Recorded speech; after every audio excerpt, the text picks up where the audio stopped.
Hello everyone, welcome back. Big Time Auto Racing, episode 41.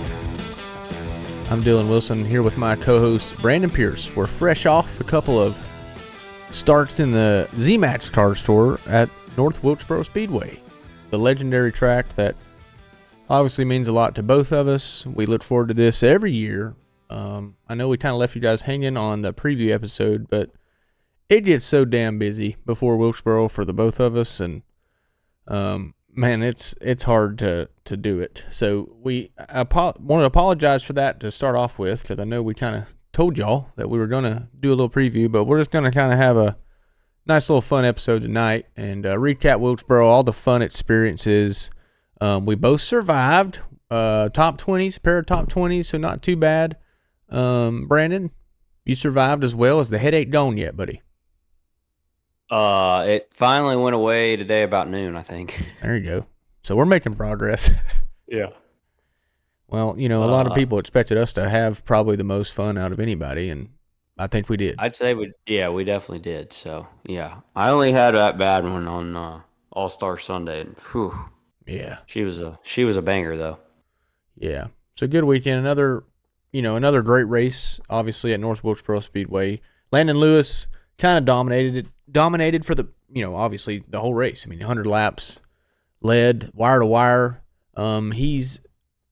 It's kind of been a little bit of a theme at Wilkesboro. You kind of have that dominant guy, but when you have these tracks that are the fastest track that we go to, a totally new animal every time, a different, it's just one of those things where it's not that out of the question that somebody's going to hit on it. And, it seems that happens a lot. Now, the more we go there, I think we talked about it at Cordele as well, the more we go to a place and the more the CARS Tour gets familiar with a place, I think the more competitive the whole field gets. Yeah. Now, we've been to Wilkesboro a few times now. You should say by now there should be a few more guys up there that's really good. Well, there was. Tristan McKee and Minnie Tyrell have been constant threats at North Wilkesboro. Obviously Tristan in the pro late models last year, but he won the race. And then in late models this year, and then Minnie has ran up front at Wilkesboro, I think, essentially every time we've raced there. I don't remember a time he's ran bad at Wilkesboro on the new or old asphalt. So the same guy, and Caden Honeycutt as well, same guys ran up front. Just Landon Lewis had them covered, or had us covered, I should say. Had the whole damn field covered by a long shot. So one of those deals, but nonetheless an extremely exciting weekend. So how's it feel to say, how many races have we ran there now, Brandon? Oh, let's see. We had the old Revival. One, 22. Yep, and then one in 23. So that was 5. So this is our fifth race. Fifth start at the Wilkesboro. That's pretty damn cool, man. How did it feel for you the fifth time racing there? Man, it's still surreal, I would say, right? Like, I don't know what some people may say cliche, whatever. I don't really give a damn, right? I mean, me or you, either one. But something about walking up that backstretch hill, a little bit before it levels out right there to go down in the garage, man.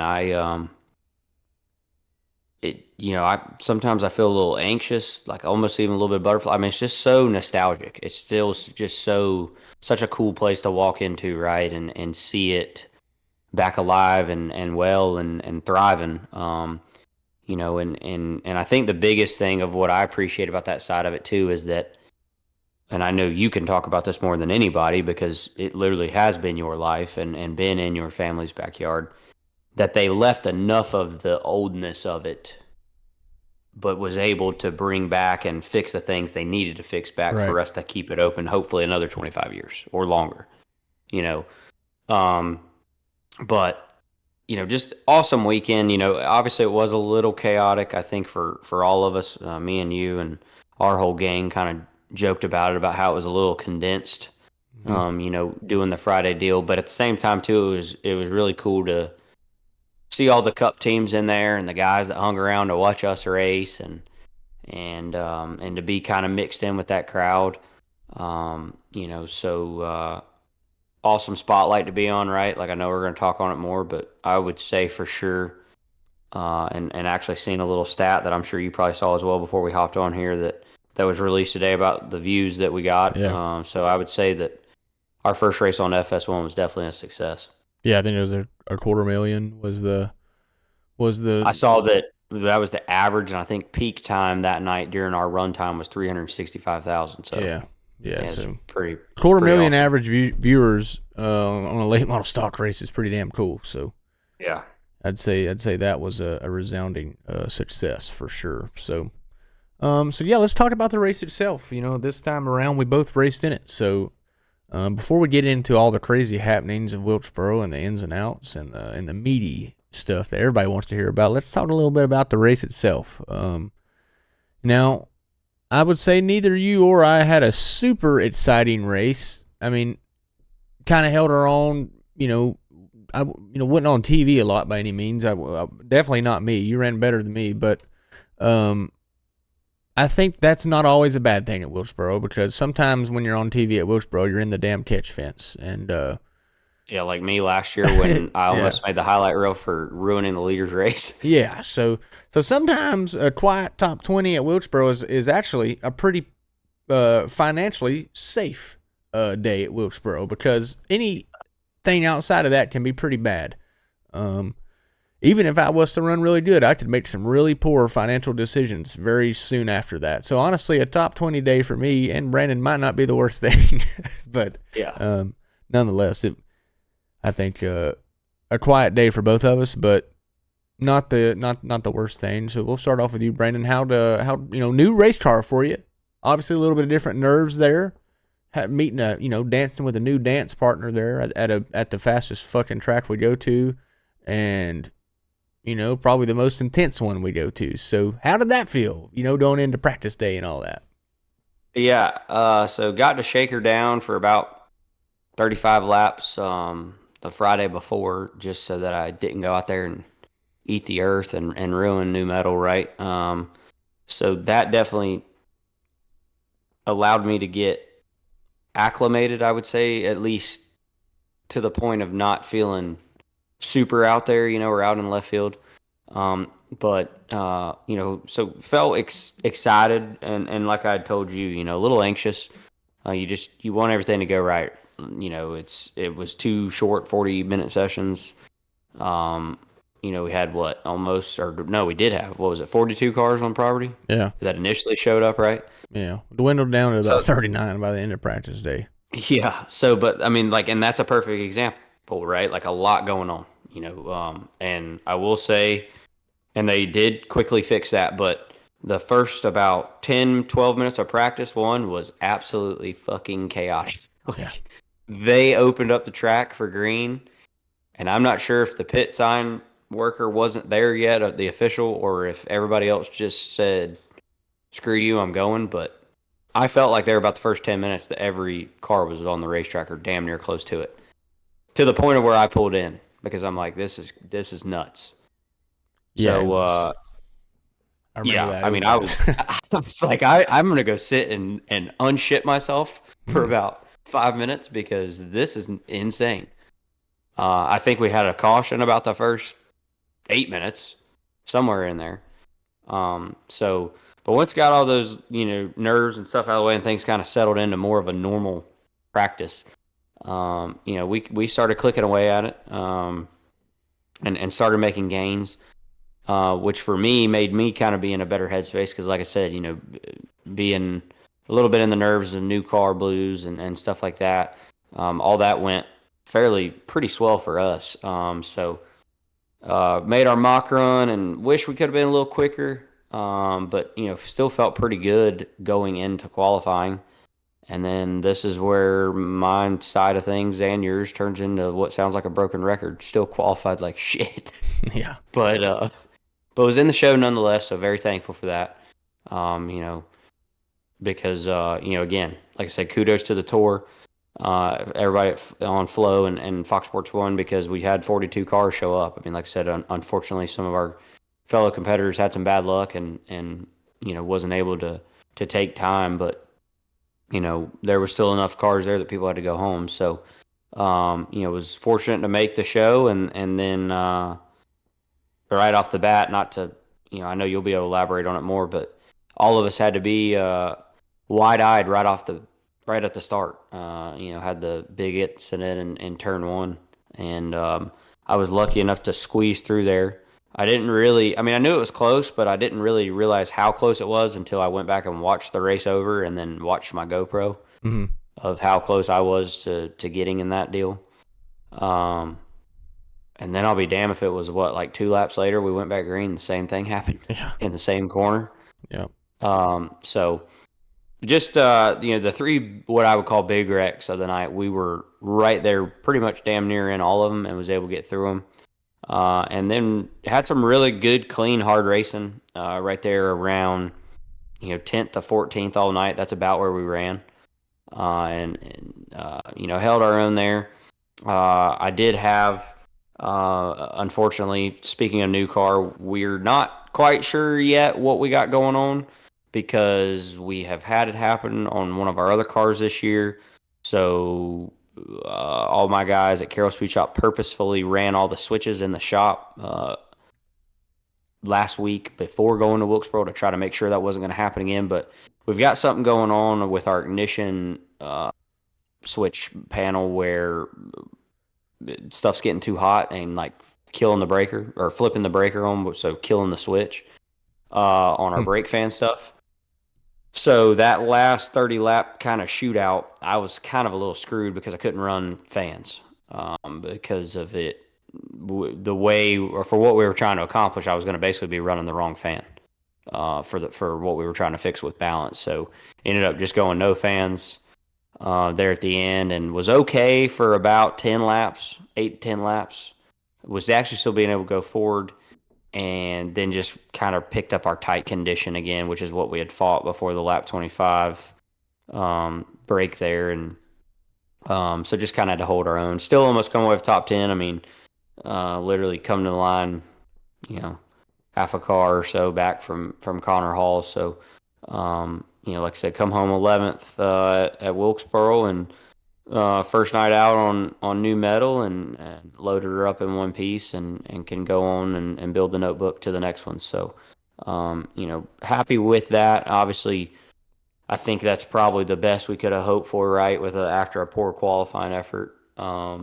Nonetheless, we still gained some spots because of attrition, but you still then got to drive and hold your own when you go back green to not, fall back, right? So I feel like we finished around kind of where we deserved to. I think we were a 8th to 11th place car, and so obviously come out, unfortunately, on the back end of that of where I thought we should have been. But like I said, we showed speed all night.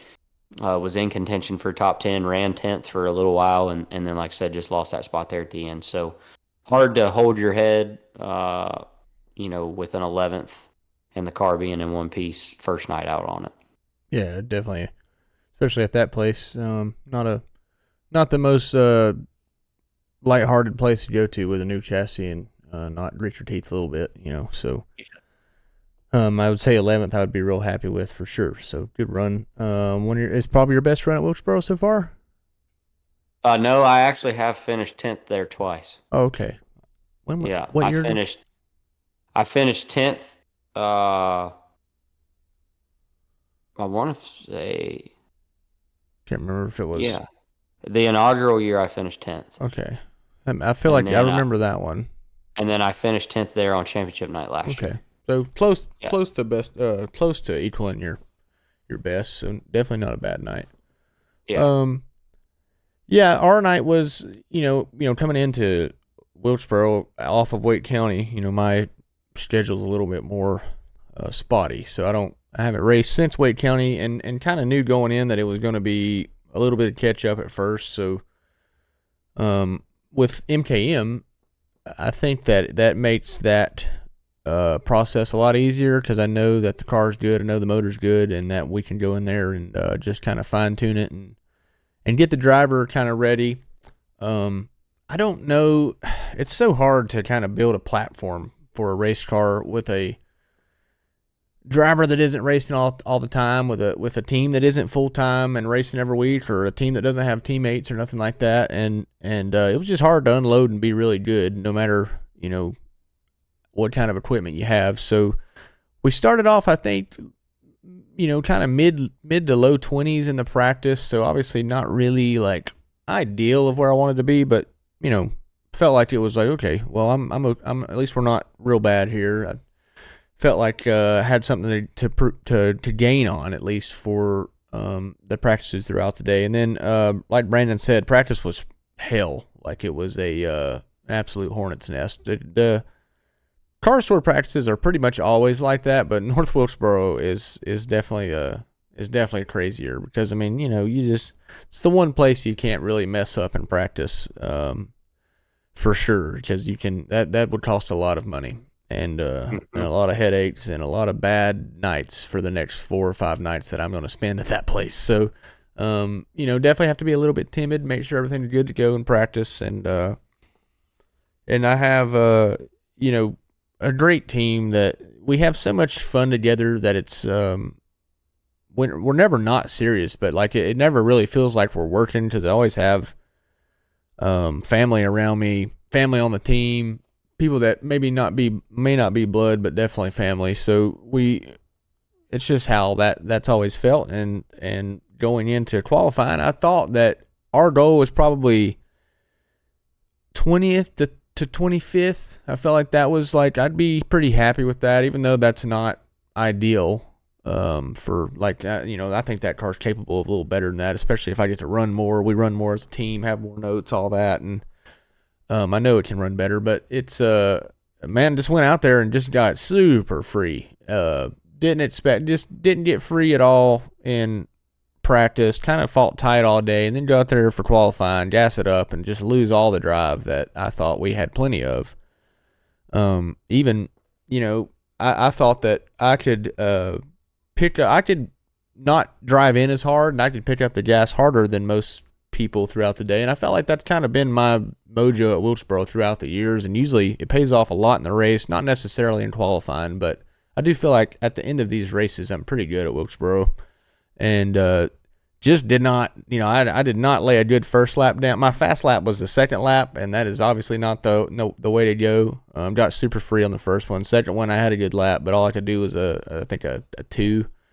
And that put me like barely made the show, like by the skin of my teeth. And that, that was frustrating as shit. But, I kind of knew that qualifying wasn't going to be great. Like my expectations was like 20th to 25th. So obviously I'm not sitting there thinking it's the end of the world because we're starting in the rear. Frustrated, but it is what it is. I'm kind of used to this anyway, starting in the rear. So then my mindset switches. All right, they're going to wreck like hell. We've had drivers' meetings. We've all made agreements that we're not going to wreck till lap 25. That means we're going to wreck on lap 2. Been here, done that. I know how this shit works. There's a lot of idiots out there, okay? And it's just part of it. There's not necessarily one idiot that caused this wreck. It's just a combination of things and high aspirations and whatever. And sometimes it don't work out. And, I'm just saying I ain't calling anybody an idiot. We're all idiots. I'm an idiot sometimes. I probably could have laid way back and I never got in this wreck because what did I have to gain here? But instead I was like, well, I might can get a few spots if I just stay up in the fight here. But sure enough, they ended up wrecking.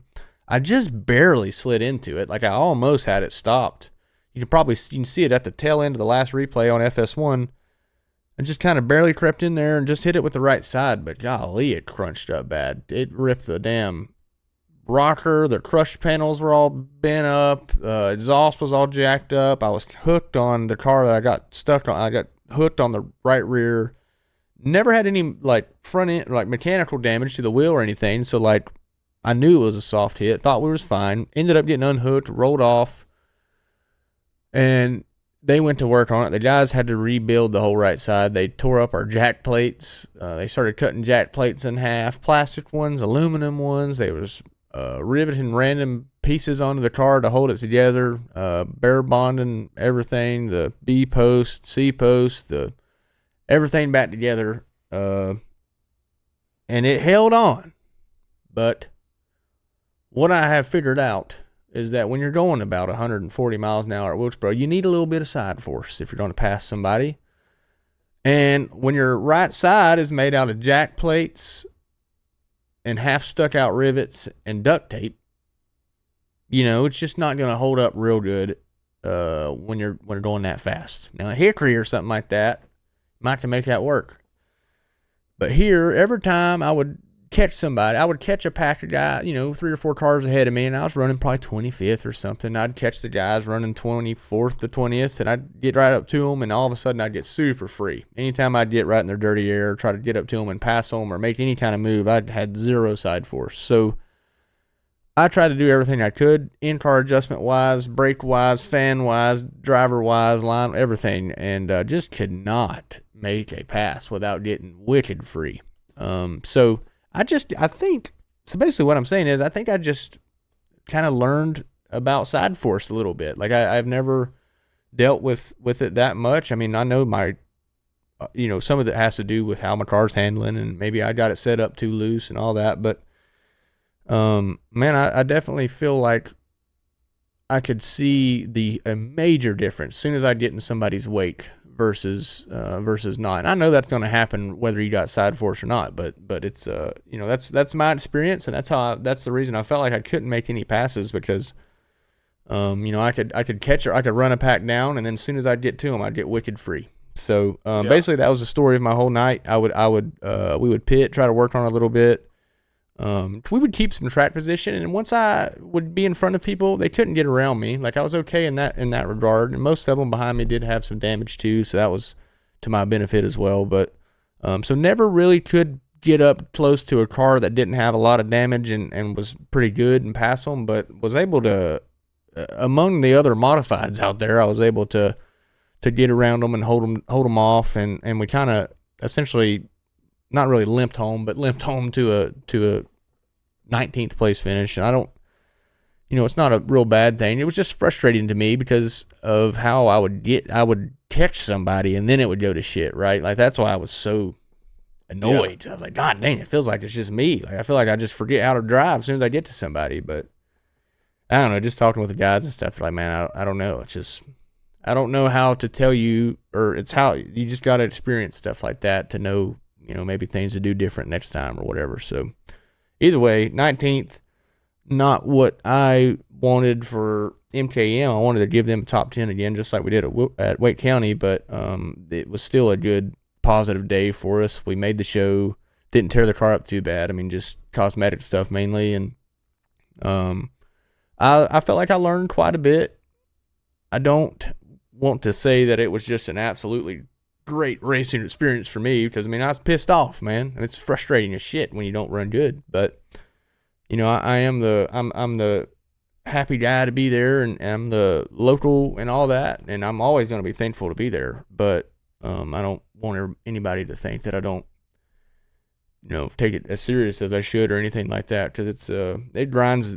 I mean, you probably see it more than anyone how hard I probably take it every time I race there, and I take it out on myself, and probably my friends see it a lot, and I just, it means a lot to me, but it's, I'm learning to accept the fact that you ain't going to run perfect every time. That shit's going to happen, and I'm just trying to solve the problem, right? Like, I mean, is it the side force? Did I have too much rear brake early? Did I get my rear tires hot? Did I not run my fans enough? You know what I mean? Like, there's just plenty of things it could have been, but I mean, it all kind of boils down to the damage I had, and just kind of wanting to, learn how to, next time, maybe there's a way I can learn how to run better when I do have that much damage. I just, at this point in time, I couldn't figure it the hell out. So, right. One of those deals, man. So yeah, it was a little bit frustrating for me and my team, and I wanted to give MKM a really good run there, but at least we didn't tear the car up too bad, and we have something to put back together and a little bit more notes for the book, and I think the more we run, the more I run, the more that team runs, the more notes they get, whether it's me driving or not, just more notes in general. I mean, you've seen that firsthand, how helpful that can be. So absolutely, just a matter of doing all that and doing the things that you have to do as a new team and all that. So I would say it was not the ideal weekend, but I would say my bottom goal was probably just finish top 20 and finish the race, and that's what we did. So I'm okay with that, and we'll take that one on the chin and try to qualify a little better next time, so we're not in that position in general. But But yeah, it was a tough weekend for us. But either way, not the worst it could have been. It was a lot worse the first one last year. We made it 8 laps and the damn radiator was in my lap. So not the worst thing ever. We weren't the only ones that raced though. Obviously Landon Lewis dominated wire to wire. I thought did somebody else lead a lap, or did he lead the whole thing? Okay. Yep. Okay, he led that, so dominant. Every damn lap, closing the gap on the championship, obviously. That brings him within, how many does that bring him within? 4? I think 5? He should be leading. Oh, that puts him in the lead? Yeah, so he's, Yeah. obviously a big day for Landon Lewis. Speaking of Landon Huffman, friend of the show, his whole left side got ripped off in that early wreck. I don't know if everyone's seen the in-car. It was a hell of a damn hit. It ripped his wiring harness out and shit. I'm sure you got some first-hand knowledge on this, but ripped his wiring harness out, and he had to come in and get his damn wiring harness replaced, and they got, I don't know if they didn't really put a door or nothing on it. They just kind of put the left side back together somewhat, taped it up, and went back out there and ended up 6th. So hell of a run coming back to the field. Obviously, that's a hell of a damn deal to do with the whole left side missing. So good for him. Good run for the team. I mean, 6th and 11th, pretty good at Wilkesboro, but hell, even though he lost the left side, still a pretty clean day for both of you. Yeah, all I know is John Carroll was real passionate about wanting a damn pop rivet gun. Son of a bitch. Do not ever delay. When next time I do a wrap up y'all's stuff, if he needs a pop rivet gun, I'm running the hell away. Mini Tyrell, third consecutive third place finish at North Wilkesboro. So I believe that's correct if our sources are right. But like we said, Minnie's ran up front at Wilkesboro a lot. So, but the last 2 races, he had not so great of luck here on the tour itself. Started off the year really strong, then had a couple back-to-back tough runs, but now right back up there. So hopefully, he's getting his season back together now. Had a tough little stretch there, but coming back together. On the tough day side of things, Connor Hall finished 10th. Not a terrible day, but kind of like we've been saying, it's not very. That's not the typical story on the 88 car. So yeah, I mean, I think to look at it and like some people listening to this will be like, you guys are crazy if you call a 10th place finish a bad day. Well, for Dylan and I, no. Oh yeah. For that camp, yes, and that's now 2 back-to-back races of quote-unquote bad runs, or again, bad runs for that program. And we've talked about it before. We're going to now talk about it again. When that program or when top programs have a bad day, you have to be there to pounce and to maximize on that and capitalize on that. And I think a lot of times the storyline's been the same, that then whoever that is, like for the next, it's their shot, something happens to them, or they get in a little over their head, or, get caught up in somebody else's mess. Well, this event was a perfect example of now, and really not even just this event. Let's keep in mind, not only is Landon Lewis did he win, but he's won 2 in a row. Mm-hmm. And that's a big deal too. And he's won 2 in a row, and now he's gonna be the championship leader. So, KHI is definitely firing on all cylinders right now. Landon Lewis is definitely firing on all cylinders right now. And that program, I think right now is a step ahead of everybody else. Going into a crucial part of the year too, where, you've got Langley coming up, and some other, big races, at some tracks where, like Wilkesboro, where clean air and track position's key. So, I would definitely be watching out for that group. Yeah, no doubt. And then also, tough day for Ronnie Bassett Jr. He ended up finishing 18th, so that kind of hurt the championship momentum for him. But obviously still not out of the fight there, but not the day that he definitely wanted to have. So I'd say another one right there too is Cade. Yeah, Cade as well.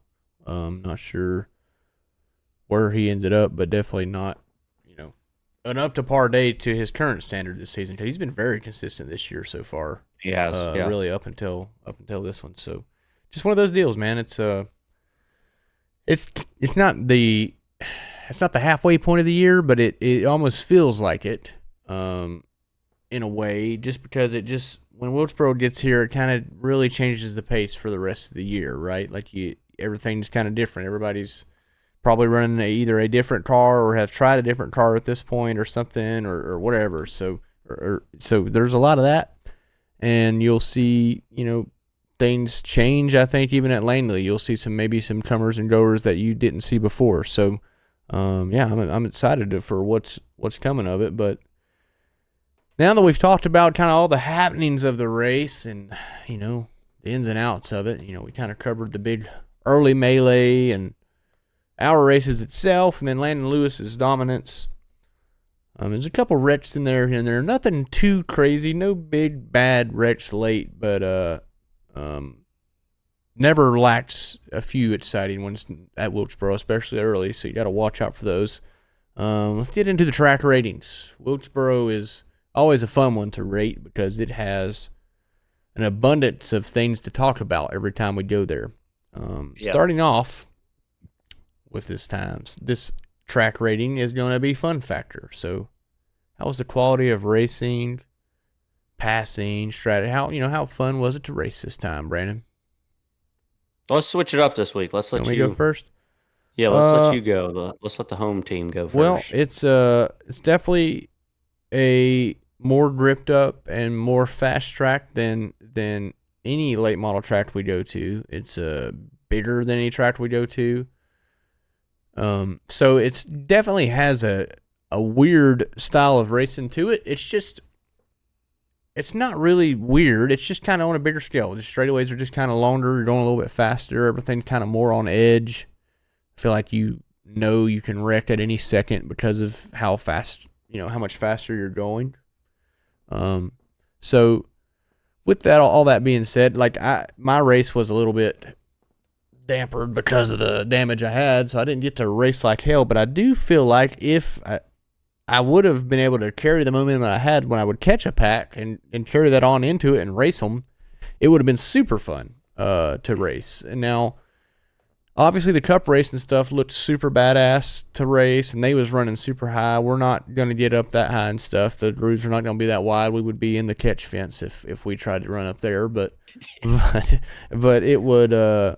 Nonetheless, it was still fun to race, and you could run side by side, and you could make some calculated passes, and you could also send it and try to make a pass too. You could kind of do a little slider if you wanted to, and you might make it work if the guy up top could give you room. So I'm gonna go with a 8 on fun factor. I think I'd probably given it a 7 in years past just because of the gripped upness, but I do feel like it's starting to wear off a little bit to where it's making it more and more racy, and I do think this was probably the most fun I've had on the new asphalt raciness-wise. It seemed like the most racy to me. I don't know if you'd agree or not, but what about you? No, yeah, so I'm going to be right there with you. For me, one thing that I noticed that I kept trying to pay attention to, and so watch myself sound like an idiot, and we'll have someone call us out, which we love. So if I am wrong, somebody will please be sure to do that. But, the October Championship night race, Connor Jones, Carson Quapple, Minnie, them guys were up there banging the boards in 1 and 2. Literally on the fence. Connor Jones took the lead where I swore you couldn't have fit a piece of notebook paper probably between his right side and the fence. Mm-hmm. I don't recall in our race this past Friday night it ever getting that high. I think I did see Landon Lewis get up there maybe a lap or two, clearing McKee on a restart or something. But it never moved up that extra, half groove to car length, which I think, is a testament like what you were just saying. She's starting to get some character, even this early on. And I think the biggest thing for me, too, that I wanted to point out, I know me and you talked about this, there are some gnarly sealer sections There's one strip of it getting into 1 and 2. Oh, and you can feel it. Oh my God. And then getting into 3. And the one getting into 3, depending on how you hit it, completely dictates your corner. Mm-hmm. I mean, I feel like you can feel like Billy Badass turning off down in there and then go across that sealer strip wrong and immediately go from feeling like you're about to put down a lap to having your absolute hands full. Yep. Or at least that's how I felt. So, and then 2, I never really paid this much attention to it. I mean, obviously I knew that was how they did it, but I did a track walk on Thursday. And man, if you go out there and you look at it, I think you can see why so many guys kind of have a different line and why that place is racing the way it is. And then obviously for any of you that was at the All-Star race, the Cup race, or watched it on TV, why it was so good. The seams are really starting to stand out of the different lines on the racetrack. And that also for us guys of where we position our cars or where we position our tires can dictate how your car handles through the corners there. So I thought it was real racy. I definitely felt like it was probably more, had more lines and maneuvers and passing than the races in August or October of last year. So I'm going to give it an 8 as well. All right, so pair 8s on fun factor. Going into track atmosphere, so fan turnout, events, promotions, all that good stuff. Obviously, this race is going to be heavily promoted. I mean, it's the first time ever the Cars Tour has been on FS1, so they did a lot of great social promotions. Obviously, all the build up to the event itself is unreal, but yeah, the fan turnout and events is always good there. I mean, I don't know if we've been there and had like a not good one. I mean, I would say like October was probably the smallest crowd we had last year, but I mean, at that point in time of the year, I mean, like racing's kind of dwindling down and stuff, but when you got the All-Star week and all that happening, I mean, it is absolutely electric out there. So, atmosphere itself, I mean, I don't see how you can't really at least give it a 9. I mean, I would say 10, but I feel like you have to like kind of think about the fact that our cars had to sit out overnight and like we had like some of that kind of sucks, right? Like that kind of gives you a little bit of feels like we're kind of bush league, like it feels like we're the bottom of the totem pole kind of thing, I guess you could say. Yeah. So that gives you a little bit of not a bad vibe. I mean, it was cool, I guess, to have them out open air, but it does, I don't know, it's going to take away. That's why it's not a 10, I should say. Yeah. No, I'd agree with you, but then I tell you what, man, there was this like split second of like, I'm going to make up a word here, like badassery. Now I might seem a little biased being the fact that me, you, and Huffman rolled up for the drivers meeting at 6:30 like we were somebody because we came up on your we drove up 200 yards from the house. Yeah. But there, like seeing all of them, and now at that time too, most of the cars still were half covered. Mm-hmm. But there was a sense there, like kind of walking up and down it. Everybody backed in there. Yeah. Of like this big, like sense of I don't really like just badass. Yeah, there's like, a lot of energy in there right there. For seeing it lined up right there. But yeah, I agree with you. Like pulling the trailers out, that sucked a little bit. Yes, some of us are kind of used to it. Matter of fact, where we're going next, Langley, that's what they do there. Right. But they do it there every week. But yeah, I thought it was obviously promoted great, right? The track promoted us great. The tour promoted us great. Obviously, I felt like for the most part, really the entire Cars Tour field, as far as us as drivers, our teams, our families, did a great job of promoting it. Mm-hmm. Town and coming up, 421, obviously getting to the racetrack, or at least from the way that I come from my house, plenty of billboards and stuff. So I'm going to give it a 9 as well. And another reason I would say that I wouldn't give it a 10, and that's just because also this time we didn't have like any kind of driver autograph sessions or anything like that. And that kind of can kind of be a damper on some of the, like some of the CARS Tour guys that are kind of really looking for some face-to-face activation and really meeting people and trying to build their brands with real humans rather than just social media, which it's nice to be on TV and it's nice to tweet and have great feedback and all that. But, man, there's really no connection you can make like a face-to-face one, and something that race car drivers are really good at is that. So I just think that, or at least most of them are. So I just, at Wilkesboro, there's a lot of people that are there to see the drivers, and I think they feel like they can connect to late model drivers, and I guess you could say they could go right to the back stretch and get autographs if they damn wanted to, or to the staging area if they wanted to. But I think that also would be a reason that I couldn't necessarily give it a 10. It was a great deal, but yeah, that would hurt a little bit. So a pair of 9s also on track atmosphere. So let's move into the facilities. Facilities, which will be the lighting, the infrastructure, the infield room, elbow room, spotter stand, all that good stuff. Now, obviously, this is a cup track, so this one is going to be pretty unreal good. The lighting is great. They have the cool Musco, where you can, the LED where, I don't even know what the hell they call it, but it turns off and on and dances and You damn sure know when the green's out or the caution comes out. Yep, and they're all the colored lights and all that stuff too. So yeah, that stuff's unbelievable. Infrastructure wise in the infield, everything's super nice. Even press box wise, obviously.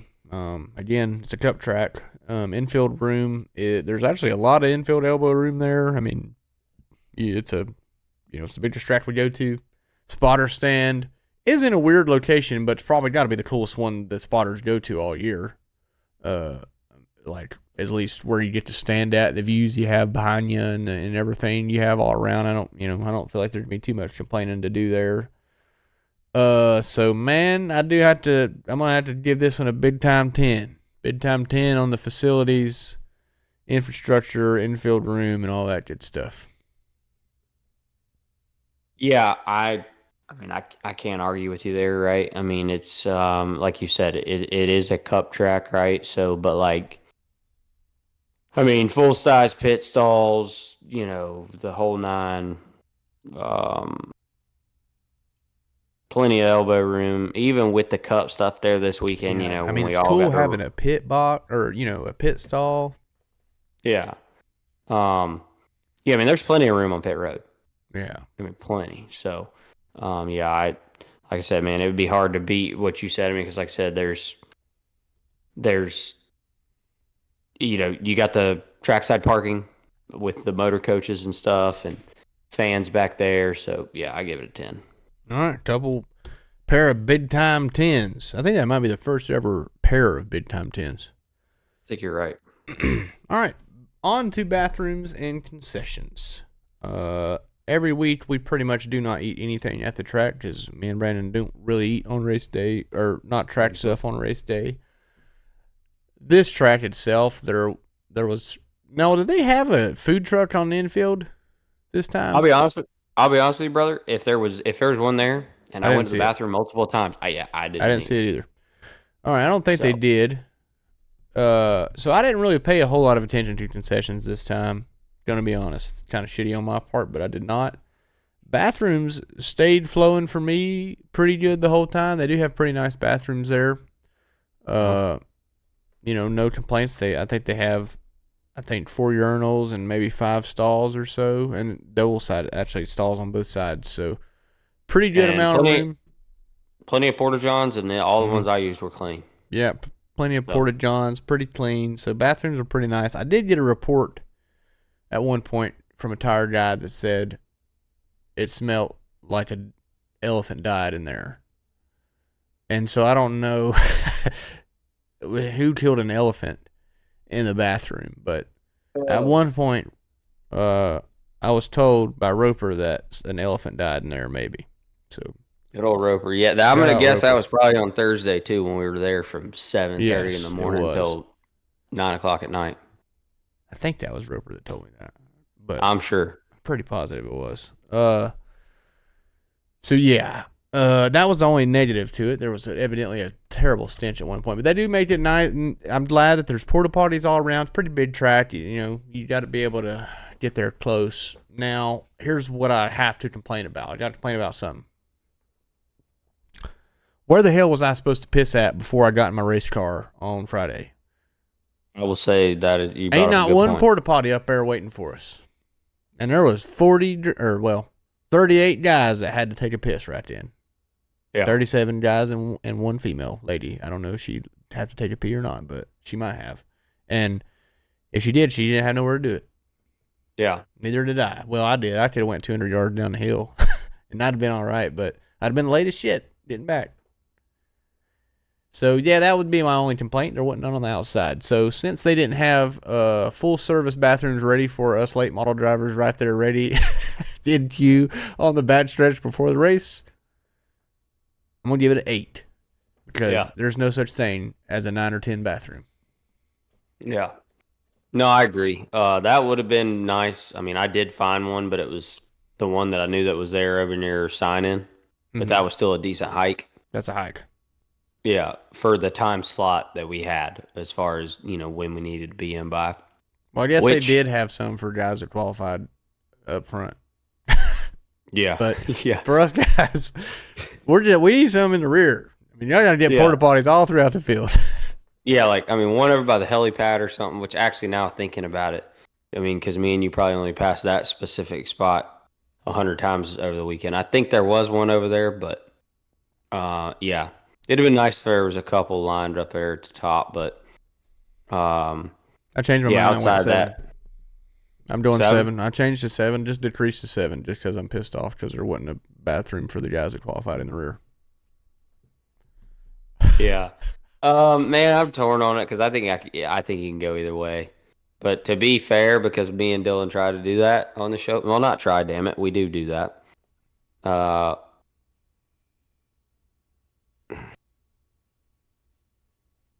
Hell, I'm still going to give it an 8. Because I will say in the infield, they were and I'm probably biased about this, although me and you were parked fairly close to one another. They couldn't have been placed any better for myself. I didn't have to go very far to get to one. Whether I chose that or even the one over under Victory Lane. Yeah, I was pretty close to the Victory Lane bathrooms. I used those the whole day. I actually didn't use the porta potty the whole time. Yeah, like I said, man, I used both just depending on where I was at when I was walking around or having to go get something. Had to go visit SRI a couple times. So now, when we are on the other garage, when we're in the Cup garage, that's a I little almost exclusively use porta potties. Yeah, and there's always now. I will say this: I did not go, and that's the first time I can say this. I didn't go to 1 and 2 the whole time we were there. Me either. Not a one. I never went on that side of the scoring pylon. Crossover gate? Yeah. Yeah, I never went. Only when I was in the race car did I go on that side of that scoring pylon. Same. Yeah, I wasn't either. And that is definitely a first. Yeah, I had never even thought about that. That's pretty funny. Never went there. I give it an 8. All right. 7 and 8 on bathrooms. So last but not least, the surrounding area. And this one itself, I'll go first on this one. We don't even leave, so the surrounding area of Wilkesboro and your times you have. 10. What you got? 10? Yeah. Why you give it a 10 for? I mean, folks, I'm just going to tell you, and there's probably a good amount of y'all that think Dylan and I are crazier than jackrabbits. And in times, that is a very true statement. But, man, we so look forward to this week. And contrary to what I all think, yes, there's more to it than us just having drinks with each other or, acting a fool at times. It's just the whole camaraderie of the weekend with our families, with each other's families, with friends. I mean, in particular, me and the Carroll group, we have a gentleman that drives all the way down from Canada that comes down just for this week. Brings his RV and everything, outfit, sets up right down there in our we call it our little campground triangle, where Dylan and I always set up shop for the week. And it's home. It's like Dylan said, we never go home. I mean, we get up there, so this year we all got up there Wednesday, and and rolled out Monday morning. So, and then of course you got the go-kart track. Plenty of nights of what I like to call mini concerts with ourselves, and then of course this year you had the Jake Owen concert as well. So, I don't know what more you could ask for. I mean, Yeah, Jake home Owen concert cooking. was pretty good, man. Yeah, it That was was. fun. And I will say too, like what a turnout, right? Like I think that Yeah. was kind of a hit or miss of like what the track was going for. They tried something a little different this year. They didn't set the outside stage up. Yeah. Got everybody inside, and I think they knocked it out of the park because there was a shit ton of people in there. Yeah. Seemed like that part went well. I don't know if, I don't know. I guess that's probably what they'll end up sticking with doing, but they've talked about going back the other way. I think that it made the parking situation probably better, not having that there. You know what I mean? But You're saying where they had more room to park? yeah, they had a lot more room to park. Yeah, I mean that whole field over there. I mean, Yeah. hell, you probably know more than me, but it's. Yeah. I mean, that's a big ass field. That's normally. But I do think I like the concert being, in that field, kind of just because it's like literally in the backyard. But Yeah. I mean, I think too, which me and this is easy for me and you to say, but moving forward, maybe they could still put that out there, and then any of you guys that are on the field crew, you're probably fixing to cuss me for saying this, but could tear down Saturday night or what, or at least a fence to where you could still park Sunday. Yeah. Because that's when they probably need it most. Yeah. No doubt. But yeah, no. It was a 10 for me, man. Like I said, I'll pretty do much it. cooked. Yeah, I'll there do you it go. for them. I'll move the fence for them. Me and Pop gets a damn skid steer out there. Correct. Yeah, and get her done. But yeah, it's a 10 for me. I mean, ride the Vespa around through the night. Thing. So. Yep. Well, another big time 10 on the surrounding area. I initially wrote down 10, but I switched it to 9 because I had a hangover. So it was going to be a 10, but since I had a hangover on Sunday morning, I had to give it a 9 instead. But no, man, it was a great weekend. We always have an awesome time there. I think the older I get, I try to, I don't know if I'm like trying to watch and not really make sure other people's having a good time, but like the older I get, I feel like just like seeing people have a good time almost like by default makes me have fun. So, 100%. Yeah, it's just kind of the vibe at Wilkesboro. Everybody's having a good time. We've had nights where we just go and do nothing but just raise hell and drink beers and watch races back all night. We've had nights where we're working the go-kart track and getting our damn legs taken out, and me about beating the absolute fucking shit out of somebody because they don't listen. There's plenty of things to do there, and there's never really been a night where I've just been like, I don't know what to do. I just think I'll do it. It's just it just gravitates. You don't even have to make a plan. It's just somehow we find each other. We don't I don't think we texted after Wednesday. We got there Wednesday. Ain't talked to you since on the phone. You just kind of like, I'm here, you're here, and then some points throughout the day we're just like, what are you doing? We going here? Yep. All right, let's go.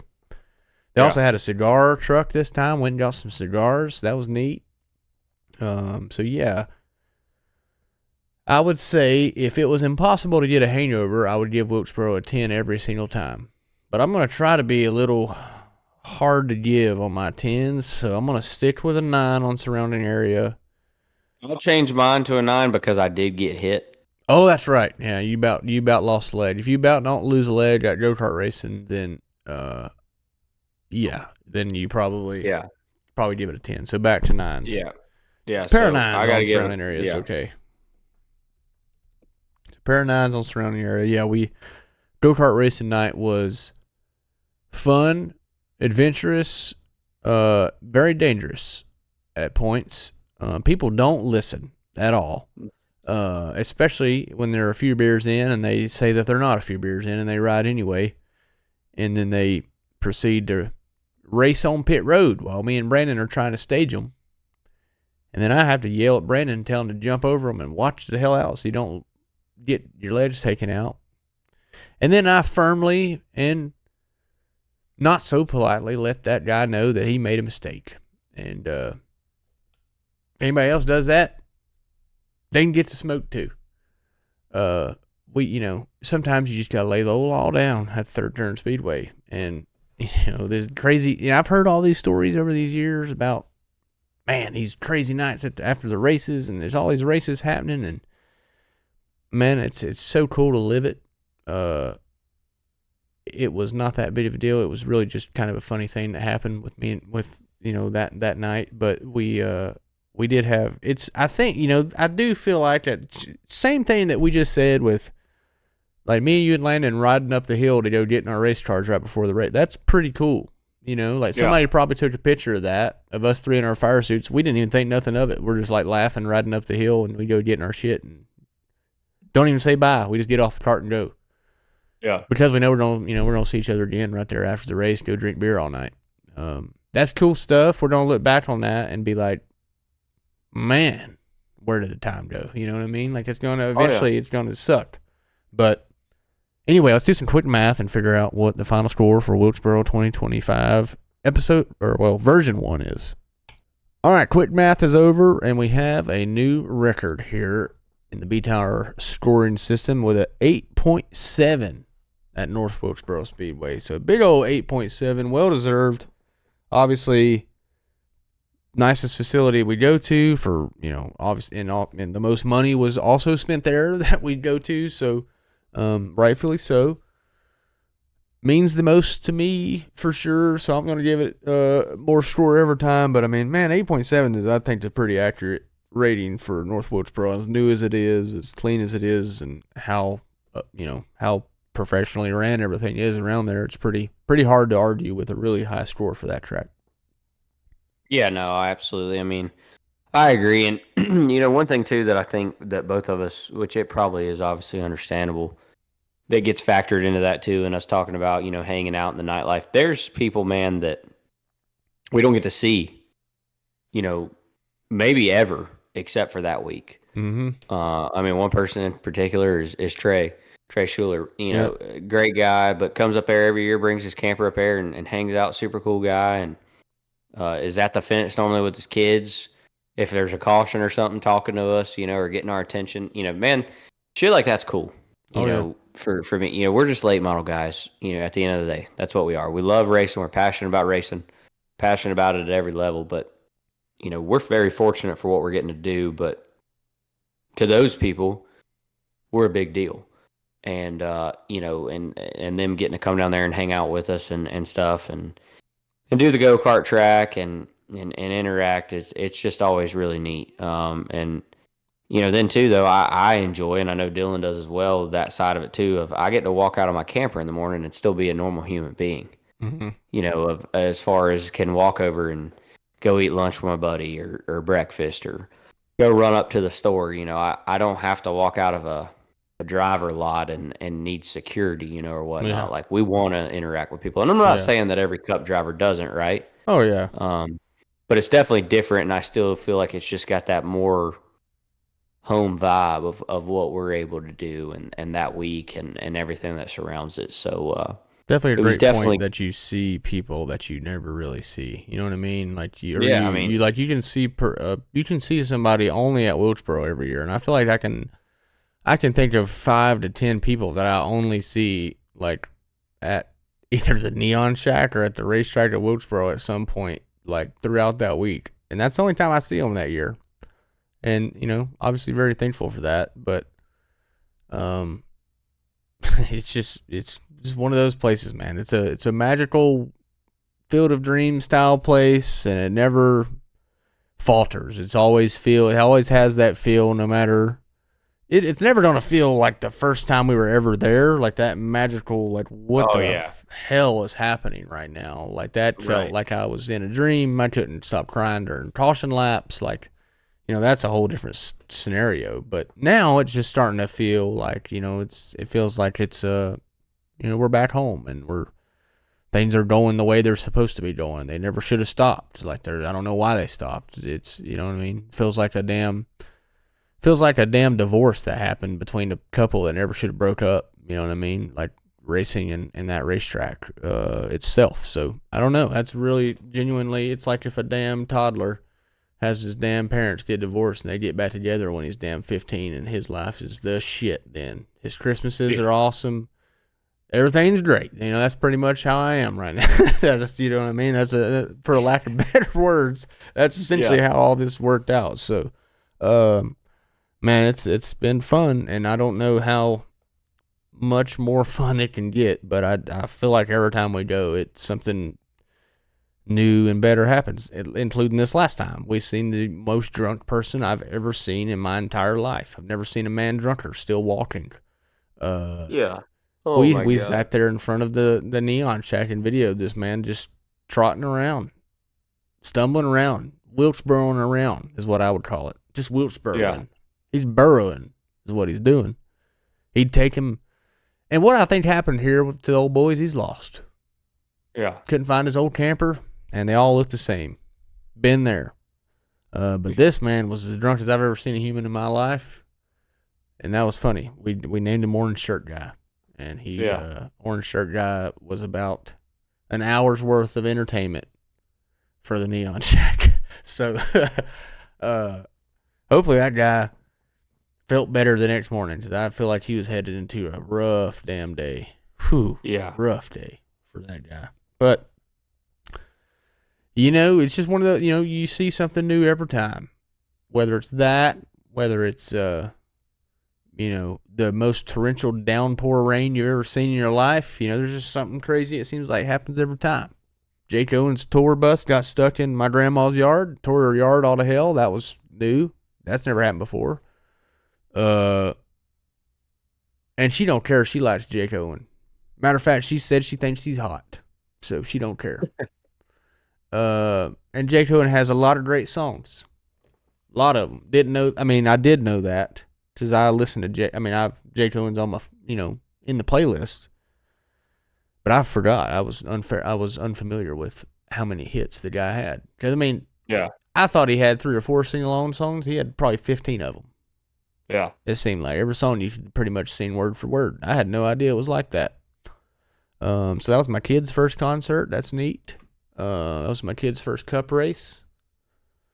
And that's my kid's first racetrack he's ever been to, which was last year, but, you know, making it an annual thing, I guess. So, yeah, there's a lot of emotions wrapped around that racetrack itself. So I don't know how else to explain the fact that, you know, that's why it gets a high rating from us. That's why we talked about it all year. That's why essentially our season is kind of built up upon getting to this one, and then also it's kind of like counting down to when we get to go back in October. You know what I mean? Because that's essentially, you know, that's the championship race. So, well, yeah, I think you hit on it best. Like, so for some, and yes, that's how me and Dylan obviously approach it while we're still in racer mode. But like, we're at the racetrack the days that we're racing that week. But then outside of that, we're home. Mm-hmm. I mean, it's home. You know, and so it's just, I mean, hell, dude, like I was even me and you, hell, we took a ride on the Vespa up there to look at it, like just going up to, I call it Souvenir Row. Oh, yeah. You know, me and you always seeing what new vendors we got this year, you know, what's set up to come up here and fool around at. So, yeah, man, it's awesome every year. And I think even this year, right, like to see that the track is staying, you know, they're keeping their ideas and stuff, you know, new ideas and bringing new vendors and new stuff to a lot of sponsorship activation stuff going on too, which is neat.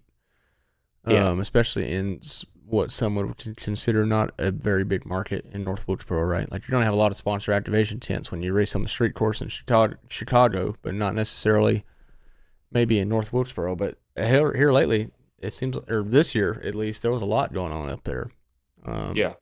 I walked through it a couple of times, just kind of went and seen everything that was going on and seen all the trailers and just, you know, all the, you know, drivers in there signing autographs and stuff. So it's just really neat. Maybe next year we need a cars tour one up there that we can have an autograph session if we're racing on FS1 again or something. Like maybe that's something we could utilize. Bringing drivers out to the tour hauler or something. So Absolutely. Yeah, I just think that's some of the things we could maybe do to help make that experience a little better, or help, like I was talking about, making some connections and stuff like that. Because that's the only thing that we kind of lacked on a little bit for the tour side of things.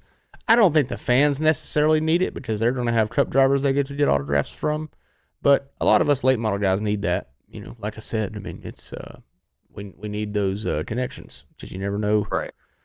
what one new fan could bring. One new little boy could be a fan of Brandon Pierce, and that could end up spiraling into something huge, and that guy end up being the next great driver in the car store. You know what I mean? Like who knows? So Yeah. or it may work out in a financial way to help Brandon's career himself. So like there's so many different connections that can be made in those kind of deals, and I just feel like anytime that you don't get to do that, it's a little bit of a damper on what you could potentially bring, especially when there's 50,000 plus people on the grounds that day, and you could see 5,000 different faces really quick giving hero cards away. You know what I mean? So. Oh yeah, for sure. So that's just one of those things that I think could be better next time. But I think I already pretty much talked about it. But other than that, great weekend. We had it was a little bit condensed. I will say I did kind of miss it going on Monday and, just being there for the whole week. It was kind of a cool thing, but I would say my liver probably appreciated the condensed week a little bit. And also, my work efforts and workflow, I need to probably get back to real life. I would say that's probably a pretty widespread answer. Everybody's livers are pretty happy for the condensed side of things. However, it did take away a little bit of, the vacation feel. I think Wilkesboro did feel like a vacation the last couple of years, and then this year it felt more like a weekend. You know what I mean? So, even though it was more than that, but I think I could spend probably 3 weeks there and be. I say that when I'm there, I don't really want to spend 3 weeks there, but then when I'm away, I'm like, fuck, I want to go back. So Yeah. it's just, man, it's just a crazy little magical little place. I don't know what else to say about it, but Yesterday, I was glad to pull in my driveway, unload my stuff, see my house, sleep in my own bed. But then I'd be lying if at about noon today at work, I wasn't like, damn. Yeah, I was sitting there firing up the damn keyboard today, sitting there thinking, it looked a whole lot better when I was just sitting on the porch eating a biscuit about 9 o'clock in the morning, getting ready for the day. Yeah. But yeah, it's over now, and we came out not unscathed, but alive and well, and you almost got a top 10. I got a top 20 out of it, and we on to the next one. And speaking of on to the next, we got Langley coming right up. And Langley is a track you're pretty familiar with. Ran good over the years there. Had some shots to win some races there over the years. You've won. Did you win a local race there one time? I didn't. No. I've come close plenty of times. Okay, I thought. But you that's ran another really, one that I feel. Ran really good in some I feel tour like races just evaded me. Yeah. Well, almost won the heat. There's like at least 3 or 4 tour races I remember we talked about where you were top 5 or top 10 at least for a good portion of the race. And then you probably have a handful of. Do you have a top 5 there? I do. I've got two in the Hampton Heat. Yeah. Okay, so a lot of good runs at Langley. So I would say this is one of your more exciting races that you have coming up, but obviously it's a tricky little damn track. So every time we go there, things are a little different. How are you feeling about it? I'm feeling good. Also too, there's a little bit of sentimentalness there, right? Like Rob Blount and Matt Dillner and everybody with Flo. Eric Brennan, Blake, all guys that too. That's another thing that before we move on, it's really cool to get to hang out with those guys at Wilkesboro too because they're excited to come see us. Yeah. They always make time in their busy schedules, editing to walk down the hill and come and just chit chat with us or have a sandwich or something. And so it's always good to hang out with those guys. But that does lead me into what I was gonna say. Not to be selfish, but that is going to be my 100th Cars Tour start, which is crazy. and honestly, it makes me feel about old as shit.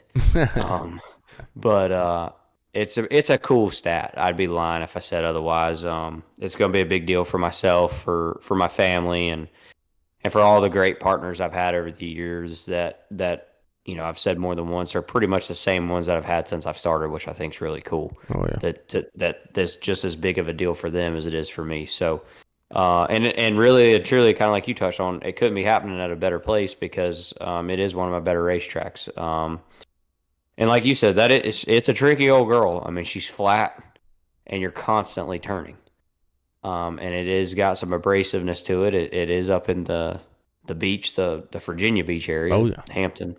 But always cool to go up there too. It's the only place I say where you can drive a race car and watch some of the most badasses in our military turn fighter jets for flips doing practice runs, which is pretty damn cool and wild at the same time. So always enjoy going up there to see Bill Mullis and his staff. They do a fantastic job of keeping that facility up, of welcoming us as racers.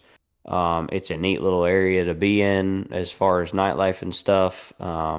And it's always put on some great racing. I'm pretty sure I'm right on this, that the Cars Tour finish last year was a 3-wide photo finish up there. So wouldn't be shocked to see that again this year. I mean, it's always provided. I feel like, actually, to be honest, it's probably like the last 2 years proved to be maybe the race of the year as far as the finish. So yeah, man, looking forward to getting up there. Feel like it's a place where we can, keep this momentum going. We've been fast now for about the last 3 or 4 races, even despite having some unfortunate finishes. And, hope to go to Langley and keep that going and maybe even get us a top 5. Yeah, oh yeah. Langley is one of those places that you could just, I don't know what invites it, but I guess it's just the flatness of it. But there's just always some kind of asshole move late where you just, somebody gets knocked off the bottom and it's all hell breaks loose after that. And it's a fun race to watch. Like you said, 3-wide finish last year. I think the year before that, there was a barn burner between Butterbean and Connor Hall. So, yeah, I mean, it's always a good race, and we'll probably see it again. Connor, obviously, will probably be the favorite, being the local guy there, and not have Butterbean knocking on his door. But I believe, did Landon Lewis not win the race last year there, or was it? No, he didn't. It was Brent Cruz, wasn't it? Yeah, but Connor ended up winning. Oh, Connor won. Yeah.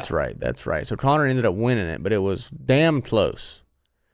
Damn close finish, and yeah, we could definitely see that again. So, obviously, Langley is always a big, exciting race for everybody. It's a cool place to go to.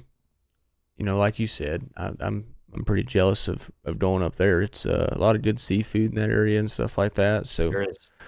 So definitely a cool little track to go to. So Wilkesboro is over, but going right into another really cool racetrack. The broadcast will be back on Flow Racing, back with the boys. Always, they obviously did a great job on FS1 with Harvick and Junior and Eric calling the race, and with Blake on pit road.